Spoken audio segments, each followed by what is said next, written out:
So it was experiencing a workshop that you and Sadhita had led at the London Buddhist Centre. It was a Sunday, and I think it was quite early on in my yoga practice. Yeah, and it just kind of changed my appreciation of what yoga was, and how it fitted with meditation. And I also just felt so in my body afterwards. Yoga's just been a really important part of my journey. Like, I think it first started off more as a sort of health and well-being part of my life, but then over the last 10 years it's increasingly become more important to me as the effect it has on my mind. It's been amazing. It's far exceeded, well, I didn't really know what to expect, I guess, but yeah, it's definitely exceeded my expectations. I think the setting has been really a big part of my experience here. Like, yeah, just being able to practice outside and being here among the pine trees and the mountains. It's just been, yeah, especially coming from living in London, you know, living in a city and practicing yoga and meditation normally with sirens going past. It's just been so lovely being out here under the stars. And also the group of women, it's been really special getting to know everyone.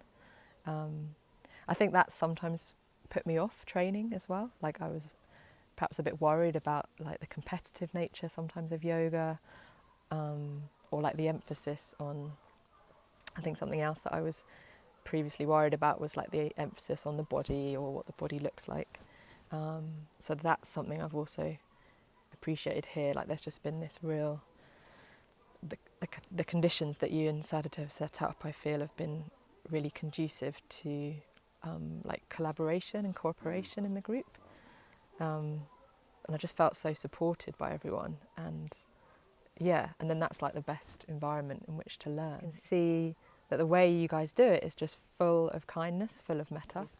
You're really encouraging us to feel what the pose feels like, rather than have an idea of what it looks like. Giving us the time to explore it and see what it feels like. And yeah, it just feels more of a personal journey and adventure, rather than that rather unhelpful attitude of feeling like you need to do it in a certain way or get somewhere. So I think next step is bringing what I've learnt here into practice in the classes that I'm teaching at the LBC. Yeah, and in particular that thing of really giving clear instructions to guide people to their own experience and what the pose is feeling like. And also I feel like I've learnt so much here, so much more here about anatomy and about the body. So that's my next step, I think, is really yeah, just taking what I've learnt here and putting it into practice, really. Yeah.